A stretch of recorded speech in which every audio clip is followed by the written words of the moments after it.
Hello everyone, এই ভিডিওটা অনেকটাই গুরুত্বপূর্ণ হতে চলেছে আর এটা পুরো ধ্যান দিয়েই দেখবে, না হলে কিন্তু একদমই বুঝতে পারবে না। তো কিছুদিন ধরে আমি দেখছি যে এই জিনিসটা সবারই প্রবলেম হচ্ছে, আই থিঙ্ক কম বেশি করে এই প্রবলেমটা যে দেখা দিচ্ছে আমরা টাকা পাবো কিনা। আর যারা বেসিক্যালি আমাকে স্ক্রিনশট পাঠিয়ে তোমরা আমাকে জিজ্ঞাসা করেছিলে যে এটা কি ঠিক হবে, অবশ্যই ভিডিওটা তোমরাও দেখো, তোমাদেরও অনেকটাই হেল্প হবে। আর হ্যাঁ, যারা নতুন নতুন তোমরা ফেসবুকে কাজ করছো, তোমরাও হয়তো এই প্রবলেমটা দেখতে পাচ্ছ আর তোমরা ভাবছো হয়তো যে এটা আবার কি প্রবলেম, আমরা টাকা পাবো তো, আমরা ইনকাম করতে পারবো তো। একদমই পারবে, এটা একটা ফেসবুকের নতুন আপডেট এসছে, তো এটা ভয় পাওয়ার কিছুই নেই।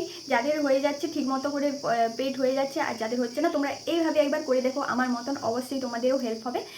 কারণ এর আগের মাস থেকে এটা আমারও প্রবলেম হয়েছে, তার জন্য ভাবলাম যে আমি যেভাবে সলভ করেছি চলো সেটাই তোমাদের সঙ্গে আমি শেয়ার করি। তো তোমাদের আই থিঙ্ক এরকম একটা প্রবলেম দেখতেই পাচ্ছ, যেটা হচ্ছে টাকা কেন পেড হচ্ছে না ফেসবুকে। তো এটা আগের মাস থেকেই প্রবলেমটা হচ্ছিল। তো প্রবলেমটা কিভাবে কি সলভ করবে না করবে, কি করে সলভ হবে, আজকের ভিডিওতে তোমাদের সেটা আমি দেখিয়ে দেবো। এর স্ক্রিনে তোমরা দেখতেই পাবে। আর আমি কিভাবে সলভ করেছি পার্সোনালি সেটা তোমাদের সঙ্গে শেয়ার করব।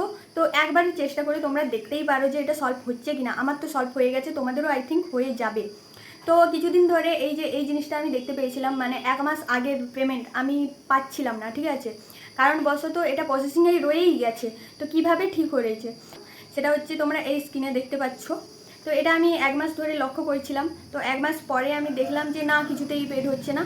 তো তারপরে আমি কি করলাম, পেমেন্ট যেখানে আপডেট করা হয় সেখানে তোমরা যাবে, এই যে দেখতে পাচ্ছ পেমেন্ট আপডেটের জায়গায় যাবে। তো ওখানে আবার একবার তোমরা আপডেট করবে। ওরা কি ডকুমেন্টস, সব কিছু ডকুমেন্টস দিয়ে তোমরা এই জায়গাটা পুরো ফিল আপ করবে। ফিল আপ করে আবারও একবার আপডেট করবে। আপডেট করলে তোমাদের 5 থেকে 7 দিন তোমাদের একটা ডেট দেওয়া হয়, সেই ডেটের মধ্যেই তোমরা কিন্তু টাকা পেয়ে যাবে, যেভাবে আমি পেয়েছি, ঠিক আছে। তো আজকে ভিডিওটা কেমন লাগলো অবশ্যই জানিও। আর এরকম হেল্প ভিডিও কি তোমরা দেখতে চাও তাহলে কমেন্টে জানিও। আর ফেসবুকের কি সমস্যা নিয়ে তোমরা দেখতে চাও ভিডিও সেটাও জানাও। নেক্সট ভিডিওতে তোমাদের সেটা সমস্যারও সমাধান করার চেষ্টা করবো। ভিডিওটা যদি তোমাদের একটু হেল্পফুল বলে মনে হয়ে থাকে তাহলে যাদের যাদের প্রবলেম হচ্ছে তাদেরকে ভিডিওটা শেয়ার করে দাও। আর এভাবেই আমার পাশে থাকো, যাতে তারাও এই ভিডিওটা দেখে তাদের প্রবলেমটা সলভ করে নিতে পারে। তো টাটা।